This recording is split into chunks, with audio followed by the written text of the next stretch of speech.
Guys, Radhe Radhe. आशा करते हैं कि आप सभी अच्छे होंगे और अपने घर में स्वस्थ होंगे। तो ये है शिव महापुराण। तो कहते हैं कि सावन में शिव महापुराण पढ़ना बहुत ही अच्छा और शुभ माना जाता है, और आपकी कोई भी मनोकामना हो या ना हो, फिर भी आपको शिव पुराण सावन में ज़रूर पढ़नी चाहिए। इसकी 7 संहिता होती हैं और 11 संपूर्ण खंड होते हैं। तो इसको टाइम के हिसाब से ख़त्म करना पड़ता है। तो इस बार दो महीने के सावन है, तो आप 2 महीने में भी ख़त्म कर सकते हैं। आप 7 दिन में भी ख़त्म कर सकते हैं, 11 दिन में भी ख़त्म कर सकते हैं, 21 दिन में भी ख़त्म कर सकते हैं इसको पढ़ के। तो सबसे पहले जब आप शिव महापुराण पढ़ें तो इसकी पहले आप पूजा कर लें। तो पूजा के लिए आपको क्या करना है कि सबसे पहले आप चंदन लें, और जो शिव और पार्वती जी हैं इनका पहले आप टीका करें। चंदन से आप इनका टीका करें। उसके बाद एक बेलपत्र लें, वो कहीं से कटा फटा नहीं होना चाहिए। उसके बाद आप उस पर चंदन का टीका लगाएं। ओम नमः शिवाय कहते हुए चंदन का टीका लगाएं, और उस पर एक फूल रख के पहले आप उनका पूजन करें। उसको हाथ जोड़ के पूजा करें, और उसके बाद फिर आप वो फूल को, जो आपने बेलपत्र वो चढ़ाया है, वो आप भगवान जी के, शिव जी के सामने चढ़ा दें। उसके बाद आप उसको हाथ जोड़ के नमस्कार करते हुए उसको आप खोल लें। तो इसमें 7 संहिता होती है। तो आप शुरू से पढ़ना चाहते हैं तो शुरू से ही पढ़ सकते हैं, वैसे तो सब शुरू से ही पढ़ते हैं। अगर आप बीच में से ही पढ़ना चाहते हैं तो इसकी 7 संहिता 7 दिन में आप ख़त्म कर सकते हैं। तो मैं इसको शुरू से ही पढ़ रही हूँ, और बहुत ही सरल भाषा में होता है, आप इसको आराम से पढ़ सकते हैं।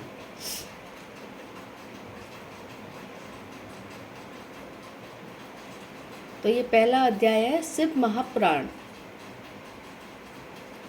पहला अध्याय, नरक लोक वरण करूं अष्टविध प्रकार, सत रौरव चालीसा सत मंडल जावे पार। तो इसका अर्थ है सौनकादि ऋषि तथा अन्य मुनिजनों ने भगवान वेदव्यास के परम पौराणिक शिष्य श्री सुत जी से विनम्र शब्दों में हाथ जोड़कर प्रार्थना की कि हे महात्मा, आपने पुराणों में श्रेष्ठ श्री शिव महापुराण को असीम फलों को देने वाला तथा समस्त वेदों और उपनिषदों को सार कहा है। सो हम सब इस शिव महापुराण को महात्मा को श्रवण करना चाहते हैं। आप कृपा करके हमसे शिव महापुराण के महात्मा का वर्णन करिए। ऋषिजनों ने इस स्नेहासिक वचनों को श्रवण करके श्री सुत जी परम प्रसन्न हो बारंबार भगवान सदाशिव के चरण कमलों की वंदना करते हुए बोले, हे मुनीश्वर, आप प्रशंसा के पात्र हो। आपकी भगवत भक्ति देखकर मेरा हृदय अति प्रसन्न है। आपकी इस उत्कंठा को देखकर मैं आपके समक्ष शिव महापुराण के इस परम पुनित महात्मा का वर्णन करता हूँ, जो देवताओं को भी सुलभ हो, जो देवताओं को भी दुर्लभ हो। यह महात्मा समस्त फलों को देने वाला है। इसके श्रवण मात्र से ही प्राणी भगवान शिव की असीम कृपा को प्राप्त करता है, क्योंकि इस महापुराण का वर्णन सर्वप्रथम भगवान सदाशिव ने अपनी ही श्री मुख से श्री संत सुकुमार जी से किया था। इसी कारण यह महापुराण के नाम से विख्यात हुआ है। भगवान सदाशिव के मुख से शिव महापुराणों को श्रवण कर सत सुकुमार जी ने उसे श्री वेद व्यास जी को सुनाया। भगवान वेद व्यास जी ने लोगों को कल्याण करने की इच्छा से इस महापुराण को संक्षिप्त करके उसे सुनाया है। इस परम पुनीत महापुराण के पठन पाठन और मनन से कलयुग के प्राणियों का हृदय शुद्ध होता है। वे सत्य पर आरूढ़ होकर भगवान शिव जी की भक्ति को प्राप्त करते हैं। इस महापुराण के श्रवण मात्र से ही राजसूत यज्ञ का फल प्राप्त होता है। हे मुनिजनों, इस महापुराण के श्रोताओं को शिव रूप जानकर उसके चरण रज लेने से ही प्राणी के जन्म जन्मांतर के पापों का विनाश हो जाता है। यदि प्राणी के पास समय का अभाव हो तो वह दिन में थोड़ा सा समय निकालकर ही इनके पाठों का श्रवण करे।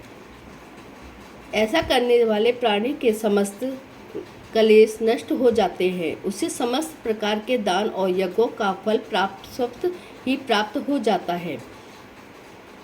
इस महापुराण का श्रवण और भगवान शिव का नाम संकीर्तन कल्प वृक्ष के समान फलों को देने वाला है। प्राणी जनों और अर्धमियों के लिए यह महापुराण साक्षात अमृत घट के समान है। जिस तरह अमृत का पान करके प्राणी अमृतत्व को प्राप्त करता है, उसी तरह इस महापुराण को श्रोता अपने तथा अपने परिवार के समस्त प्राणियों के भी पापों को नष्ट करके सुखों को प्राप्त करता है। इस महापुराण में 7 संहिता है।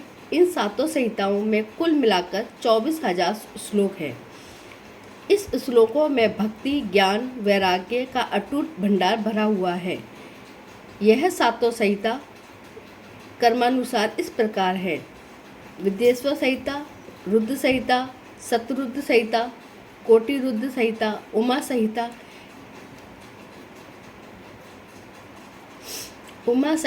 कैलाश संहिता तथा वायव्य संहिता। यह सातों संहिताओं वाला शिव महापुराण परम दिव्यता को प्राप्त है।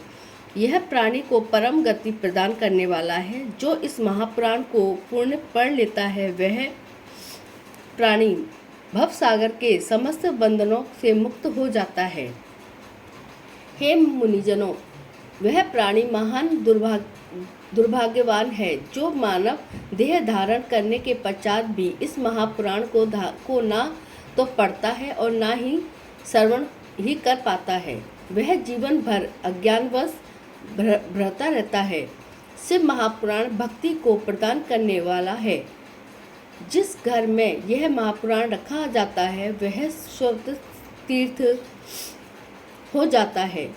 इसके प्रभाव से अश्वमेघ और सहस्त्रों वाजपेय यज्ञों का फल प्राप्त होता है। जो प्राणी इसे भक्ति पूर्वक श्रवण करता है उसके कोटि कोटि जन्म के पाप स्वयं नष्ट हो जाते हैं।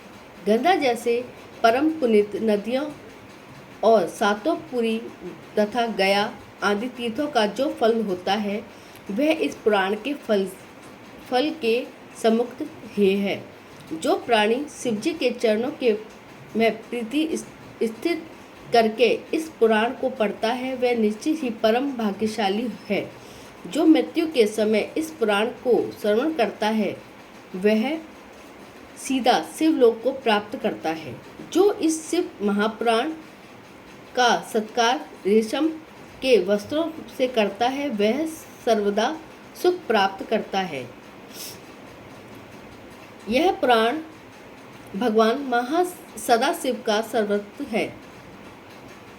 यही महापुराण धर्म, अर्थ, काम और मोक्ष को देने वाला है। आध्यात्मक का ज्ञान करने वाले प्राणी को इसका सदैव सेवन करना चाहिए। यह महापुराण ब्रह्मा, विष्णु आदि देवताओं को प्राणों से भी अधिक प्रिय है। इस महापुराण को बारंबार वर्णना करता हूँ। ओम नमः शिवाय। तो ये मेरा पहला अध्याय था। तो दूसरा अध्याय मैं आपको नेक्स्ट वीडियो में सुनाऊंगी। अगर आपको मेरी वीडियो अच्छी लगी हो तो सब्सक्राइब करें चैनल को, लाइक करें और कमेंट्स में ज़रूर बताएं कि आपको मेरी ये शिव महापुराण का प्रथम अध्याय कैसा लगा। तो दूसरे अध्याय के लिए आप मेरे चैनल को सब्सक्राइब करें। मिलते हैं नेक्स्ट वीडियो में, जब तक के लिए राधे राधे।